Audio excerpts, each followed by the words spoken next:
जय हिंद दोस्तों। अभी तक मैं आप लोग को स्ट्रेट लाइन चैप्टर पढ़ा रहा था और वो चैप्टर आप लोग का लास्ट टाइम पे पूरा फिनिश हो गया। अब आज से हम लोग अपनी 11th क्लास की मैथमेटिक्स में एक चैप्टर और आगे जंप करते हैं। आज का हमारा चैप्टर है कोनिक सेक्शन। कोनिक सेक्शन में आप लोग को काफ़ी टॉपिक पढ़ने हैं, like circle, parabola, ellipse, hyperbola. तो मैं आप लोग को धीरे धीरे सारे टॉपिक पढ़ाऊँगा। आज सबसे पहले मैं आप लोगों को कोनिक सेक्शन में स्टार्ट करता हूँ सर्किल। कोनिक सेक्शन जो चैप्टर होता है बहुत ही सिंपल चैप्टर होता है। इसमें मेन जो फार्मूले होते हैं, फार्मूले आप लोग लर्न कर लेंगे तो आप उनके क्वेश्चन भी इजीली सॉल्व कर लेंगे। क्वेश्चन इसमें बहुत ज़्यादा हार्ड है, बहुत ज़्यादा कॉन्सेप्चुअल नहीं होता है। तो फार्मूले में आप लोग को वैल्यू पुट करनी होती है और क्वेश्चन आप लोगों को सॉल्व करते जाएंगे। जो आपका हमारा पहला टॉपिक है वो है इसमें सर्किल। सर्किल तो बहुत ही सिंपल है। अब जैसे आपने हाई स्कूल में भी सर्किल पढ़ा होगा, लेकिन आपने सर्किल पढ़ा होगा ज्योमेट्री में, तो आपने उस समय ज्योमेट्रिकल प्रॉपर्टी भी देखी होगी। लेकिन यहाँ हम लोग ज्योमेट्री की जगह हम लोग इसका कोनिक सेक्शन में देखेंगे। मतलब कि यहाँ हम लोग सर्किल की जो प्रॉपर्टीज होती हैं, थ्योरम्स होती है, उनमें ना बात करके सर्किल की इक्वेशन, सेंटर, रेडियस, उनमें बात करते हैं। सबसे पहले देखते हैं कि सर्किल की डेफिनेशन क्या होती है। सर्किल की डेफिनेशन क्या होती है, मैं आप लोग को पहले डायग्राम बना कर समझाता हूँ वो सर्किल की डेफिनेशन। फिर जब वो डायग्राम में आप लोग को समझ में आ जाएंगे तो फिर जो थ्योरेटिकल फॉर्म में होती है वो मैं आप लोग को दिखा दूंगा। ठीक है, बिल्कुल काफ़ी अच्छे वे में समझिएगा, क्योंकि सर्किल तो नॉर्मल लोग ऐसे समझते हैं कि बस ये हमने ये खींच दिया तो ये हमारा सर्किल हो गया। कोई भी नॉर्मल मतलब कि बोल दिया वो सर्किल हो गया। लेकिन सर्किल की अपनी एक डेफिनेशन होती है। वो डेफिनेशन क्या होती है वो आप लोग को समझना है। अगर आप लोग को जो मैं आप लोग को बातें बता रहा हूँ डायग्राम के थ्रू, फिगर के थ्रू, वो अगर आप लोग समझ जाएंगे तो आप लोग डेफिनेशन भी इजीली अपने वे में अच्छे से लिख लेंगे। देखिए ये हमारा सर्किल हो गया और ये हमारा सर्किल का हमारा सेंटर हो गया। ये सर्किल हुआ, सर्किल का हमारा ये सेंटर हुआ। अब सेंटर हुआ ये, तो इसमें इसकी कैसी कंडीशन क्या होती है, इसमें मतलब सर्किल के सेंटर की कंडीशन हमारी ये होती है कि सेंटर से हम लोग इस सर्किल की जो ये है इसको बोलते हैं सर्कमफेरेंस। ये है इसको बोलते हैं सर्कमफेरेंस। सर्कमफेरेंस में जितने भी पॉइंट होंगे, इसमें तो आप लोग देखिए इसमें तो बिल्कुल इनफाइनाइट पॉइंट होंगे, ऐसे पॉइंट बनते ही जाएंगे। इनकी हमारे सेंटर से डिस्टेंस जो होती है वो सब इक्वल होती है, मीन्स इक्वी डिस्टेंस पे होते हैं। और ये जितनी भी हमारी ऐसे मतलब कि लाइन खिंचती जाएंगी, ये सारी लाइन हमारी आपस में इक्वल होती हैं। ये सब लाइन इक्वल होती है और इन्हीं को हम लोग बोलते हैं इक्वी डिस्टेंस। फिर से आप लोग समझिए सर्किल क्या है। एक टाइप से हमारा ये कर्व पाथ है, समझ लीजिए। एक टाइप से हमारा क्या हो गया, ये एक टाइप से हमारा ये कर्व पाथ हो गया।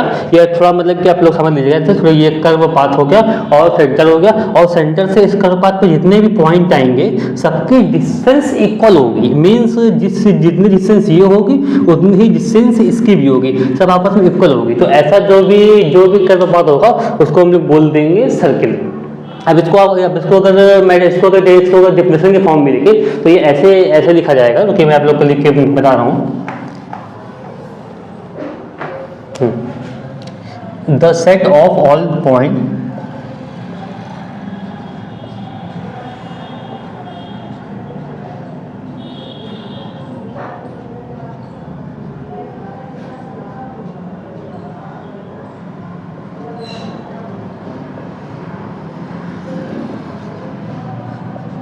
which are equidistant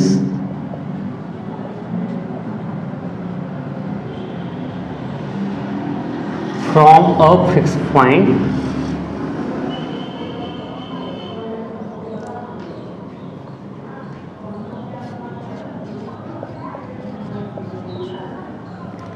which are equidistant from a fixed point on that plane.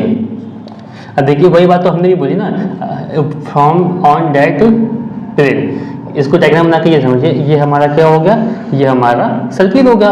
और फिक्स पॉइंट क्या हो गया, फिक्स पॉइंट हमारा ये हो गया, मतलब सेट ऑफ ऑल पॉइंट्स। इस कर्व पे सारे पॉइंट्स आएंगे तो इनका अगर हम लोग मतलब कि सेट ले लेंगे, इनका हम लोग सेट ले लेंगे और ये जो पॉइंट का सेट होगा ये हो जाएगा हमारा सर्किल। और कंडीशन क्या है कि इस पॉइंट से सब फिक्स डिस्टेंस पे होने चाहिए। तो हम सर्किल की ये हमारी हो जाएगी रेडियस, हम जितना लेंगे सब हमारे आपस में इक्वल होंगे, सबके सब हमारे ये फिक्स हमारे डिस्टेंस पे होंगे। तो ये हो जाएगा हमारे पास सर्किल। सेट मतलब ये हो गया कि जो हमारी मतलब कि सर्किल की जो हमारी सर्कमफेरेंस हो गई है इसी पर ही हमारे सारे पॉइंट लाई करेंगे तो ये हमारे सेट हो गए। सारे पॉइंट हमारे इसी पर लाई करेंगे तो ये हमारे पॉइंट के हमारे ये सेट हो गए। अब इसमें सेंटर क्या होता है, जो फिक्स पॉइंट हो गया सी उसको हम लोग ने बोल दिया सेंटर, और distance between fix point and the point lie on the circumference is called radius. तो ये हमारी रेडियस हो गई। अब सेंटर क्या होता है वो भी आप लोग लिख लीजिए।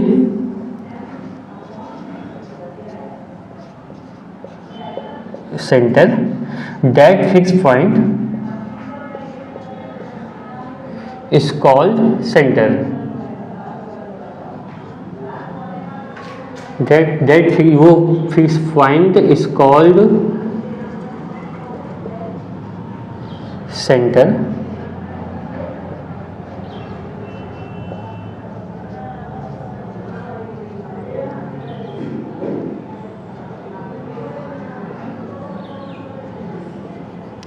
एंड डिनोटेड बाई सी, इसको हम लोग सी से डिनोट करते हैं।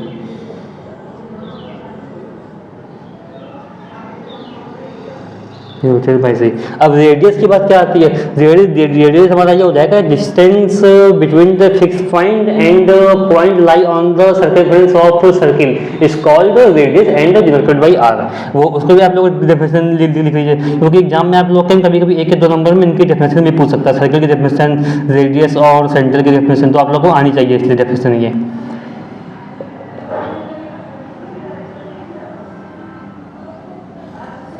definition distance between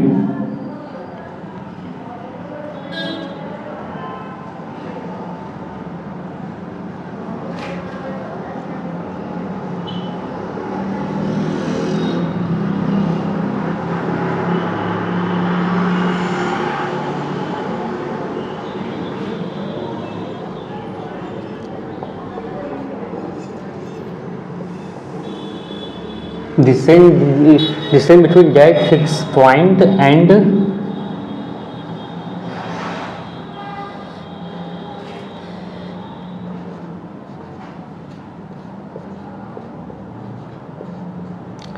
lie on the circumference of circle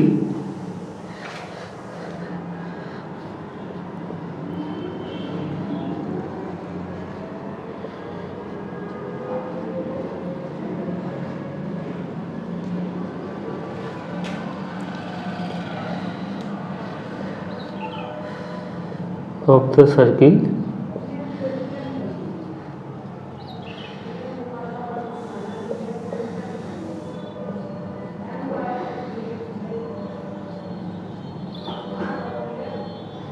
is called radius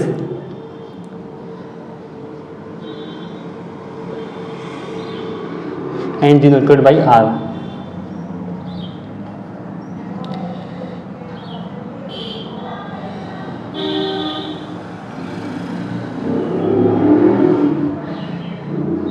इसको हम लोग स्मॉल आर से डिनोट करते हैं। तो ये आप लोग की सर्किल की क्या डेफिनेशन होती है वो हो गया, और उसके बाद सेंटर की क्या डेफिनेशन होती है, रेडियस की क्या डेफिनेशन होती है, ये हो गया।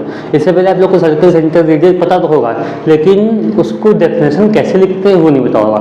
हो सकता है कि आप लोगों ने डेफिनेशन अभी तक लर्न कर लिया हो, समझा ना हो, तो इसमें मैंने आप लोग को समझा दिया। ये बिल्कुल सिंपल वे में है डेफिनेशन। इसको आप लोग क्योंकि आप लोग के एग्जाम में कभी कभी डेफिनेशन विज्ञान में आपसे पूछ सकता है सर्किल की, तो आप लोगों के डेफिनेशन को भी लर्न कर लीजिएगा। दो लाइन की है। बाकी आज की क्लास में मैं इतना ही छोड़ूंगा। बाकी नेक्स्ट क्लास में मैं आप लोग को सर्किल की इक्वेशन क्या होती है वो बताऊंगा, और उस पर मतलब किस टाइप की इक्वेशन होती है, क्या कोऑर्डिनेट होते हैं, वो मैं बता के आगे बढ़ूंगा। बाकी आज का टॉपिक तो सिंपल था, मैंने इतना कोई हाई पढ़ाया है नहीं। जैसे जैसे कोई सेक्शन चैप्टर में हम लोग आगे बढ़ते जाएंगे, वैसे वैसे आप लोग का लेवल और भी ऊपर बढ़ता जाएगा। बाकी अगर आप लोग को हमारा वीडियो पसंद आया हो तो आप लोग लाइक, शेयर एंड सब्सक्राइब करना ना भूलिएगा। मिलते हैं नेक्स्ट वीडियो में। धन्यवाद।